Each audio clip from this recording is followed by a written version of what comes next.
ওকে, তো আমার এখানে $1 বেশি হয়ে গেছে, তো আমি এখন উইথড্র দিব। উইথড্রর জন্য উইথড্র ফান্ডস এটার উপর একটা ক্লিক করব। তারপর এই যে আদার্স ক্লিক করব। বিকাশ আছে, বিকাশে আমি উইথড্র দিব, এই জন্য আমি বিকাশ নিব। বাট এখানে কিন্তু বাইন্যান্সও আছে, আরও অনেক কিছু আছে, আপনারা যে যেটাই দিবেন দিয়ে দিন, সেম প্রসেস। বিকাশের উপর ক্লিক করলাম, আছে কত, এই তো $1, আর আমি বিকাশ নাম্বারটা দিয়ে নিই। ওকে, তো আপনারা দেখতেই পাচ্ছেন এখানে আমি ফুল অ্যামাউন্টে আর কি উইথড্র দিচ্ছি, $1.12 নাম্বারও দিয়ে দিছি। এখন উইথড্রর যে আছে না, উইথড্রোর উপর একটা ক্লিক করব।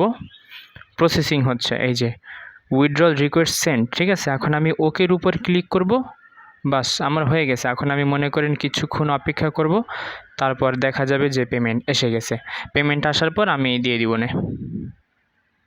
তো গাইস, পেমেন্ট তো আমি রিকোয়েস্ট দিয়ে দিয়েছি। পেমেন্টটা যখনই আসবে আমি গ্রুপে একটা স্ক্রিনশট আপনাদের সাথে শেয়ার করে দিব না, ঠিক আছে। যারা যারা গ্রুপে জয়েন হন নাই, গ্রুপে জয়েন হয়ে নেন।